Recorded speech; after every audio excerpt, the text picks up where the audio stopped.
Americanism, not globalism, will be our credo. Then we can be assured that other nations will not treat America with respect, the respect that we deserve.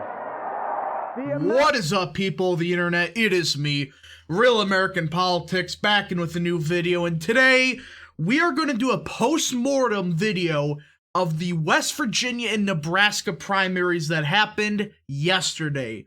And boy oh boy, was it an entertaining election. And I know I did not stream this. I am starting to regret it. This was a very entertaining race, races to watch.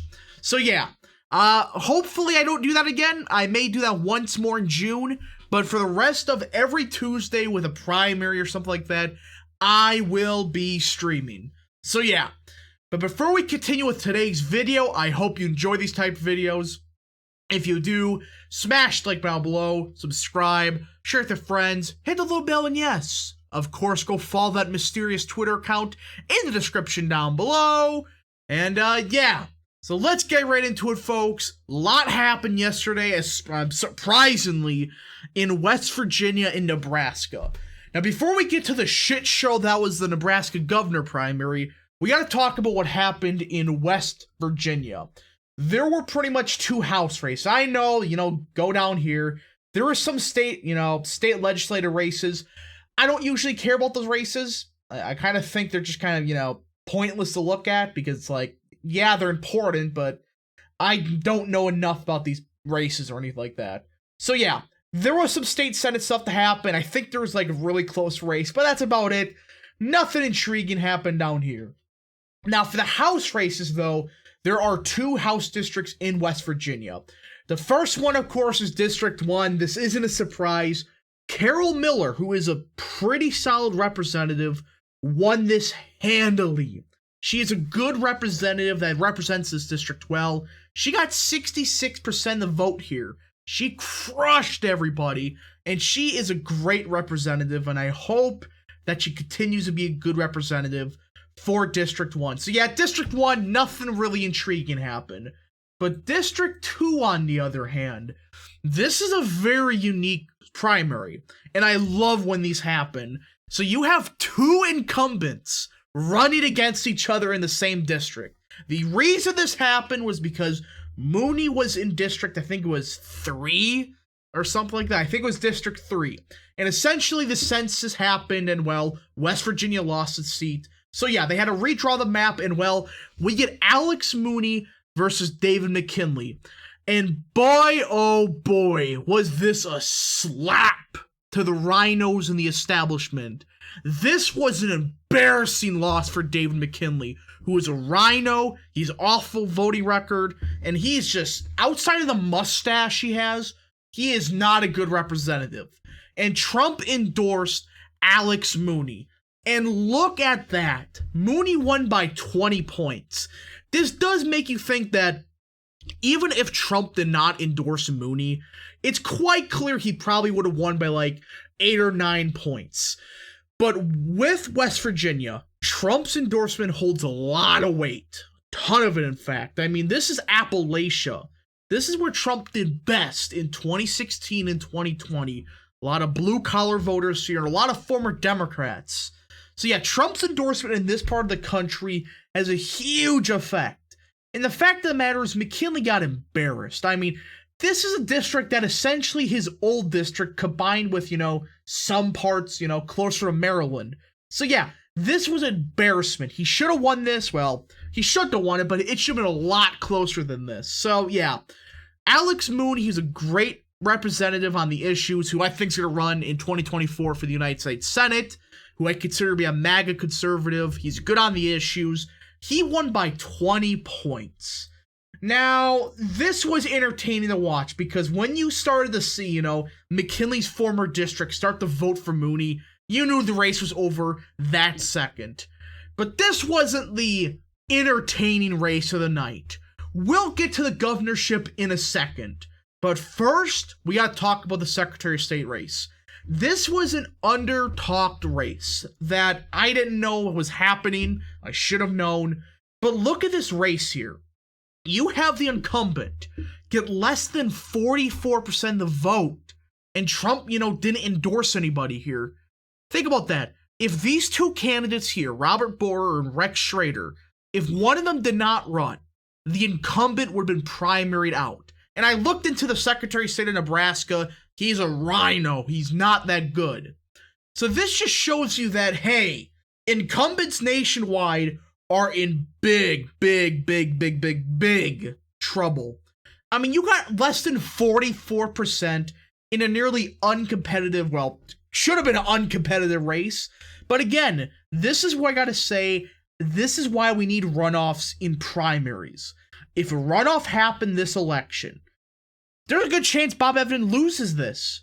And this is why I say runoffs should exist only for primaries. I'm sick and tired of these people saying, you need to win 50% of the vote to win a general election. No.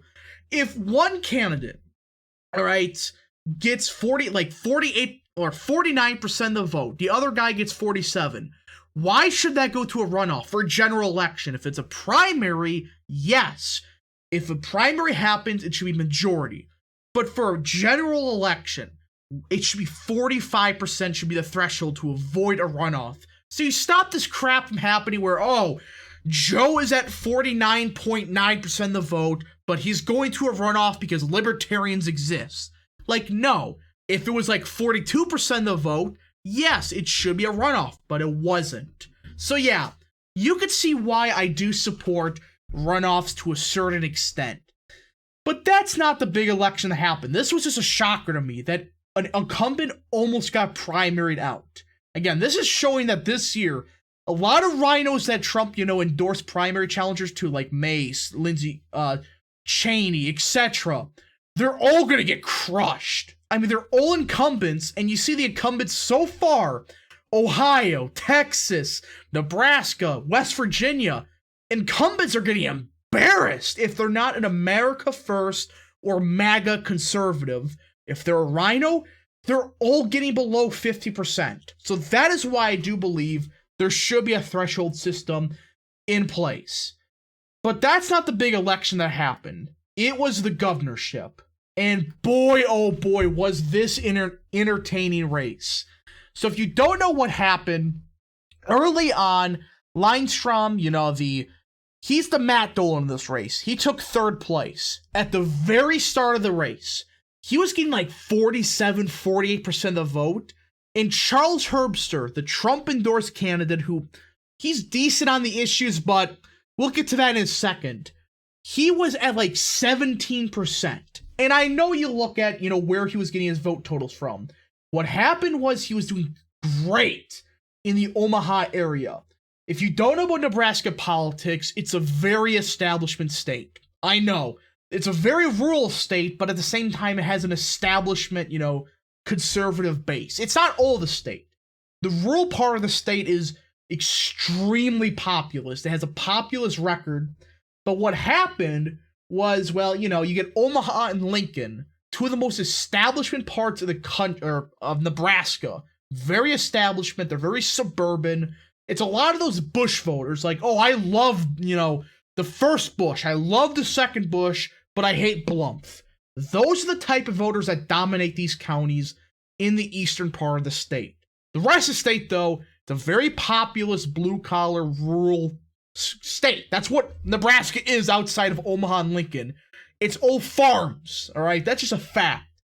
And, well, Lindstrom only got 25% of the vote. He was the establishment / rhino candidate. He was the Matt Dolan in this race. The establishment wanted him so badly. And, well, he only won 4 counties. I mean, he did not do good at all in an establishment state like this. But the winner of this race was Jim Pillen, not Charles Herbster. This is the first Trump-endorsed candidate this cycle to lose the primary. Is it a surprise? Kind of, but not really. The only reason that Charles Herbster lost this race was the sex scandal, the sexual abuse scandal. Apparently, 8 women claim he groped them. It's like, of course, right before the election, they come out and say this. It's like, it's just the same thing happens every single election. But either way, the Trump-endorsed candidate did lose this race, but still took second. With the allegations he was getting, all the funding that was going against him, the fact that he still cracked 30% in an establishment state like this, with another guy on the ballot, that's a good sign that even Nebraska is slowly starting to embrace, more of the Trumpist style of agenda. Except, freaking Omaha, which is just... Omaha has some very strange people. That's so I will say. Again, nice people, but there's some interesting people in Omaha. But either way, this is another circumstance where if this was a runoff, if Charles Herbster and Jim Pillen went into a runoff, Herbster would have won this race easily. I mean, you look at where, you look at the Omaha area. Look who took second place in Douglas, Sarpy, Saunders, right? Look at this. Herbster did very good considering in the Omaha region. If this were a runoff, right, he would have won the nomination.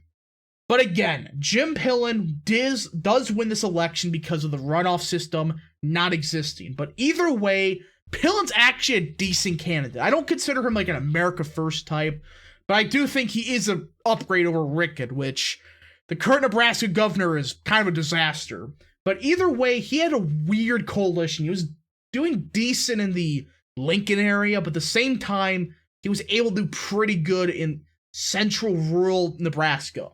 It's a very interesting coalition, but he was able to win, and he is decent on the issues. He has a very interesting story, and I think he's a pig farmer? That's what I think he originally is. I could be wrong. But either way, this was a decent night for, the populist part of the Republican Party. I mean, you nearly primaried out a Secretary of State without basically any funding or any support. I mean, he only got 43%. You took out one of the worst RINOs in the House last night by a lot. And you avoided Matt Dolan for the second time in 2 weeks. That is a pretty big win. But again, if this was a runoff system, Herbster would have won and Bob Evnen most likely would have lost. So yeah, that is why I do think we need a runoff system in primaries. It's stupid that this happens, but it does happen as of now. But again, this does show you that RINO incumbents, they're in deep trouble. They are in big, big, big trouble. So I do hope we knock off a couple more in the coming weeks. But anyways, I hope you enjoyed this video. If you did, smash the like button below, subscribe, share with your friends, hit the little bell, and yes, of course, go follow that mysterious Twitter account in the description down below. And yeah, we'll see you guys in the next video. Godspeed to all of you.